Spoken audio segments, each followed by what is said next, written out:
अल्लाह रब्बुल आलमीन की कुदरत कि मूसलाधार बारिश होते हुए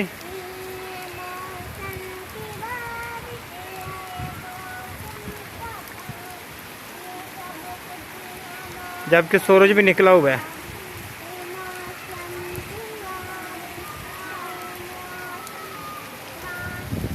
सूरज देखिए सामने, सूरज निकला हुआ है और मूसलाधार बारिश भी हो रही है।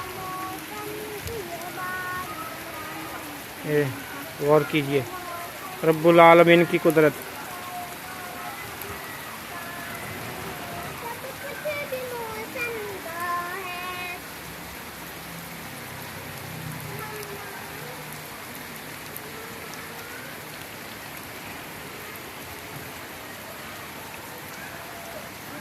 ये कैसे पानी आ रहा है देखें।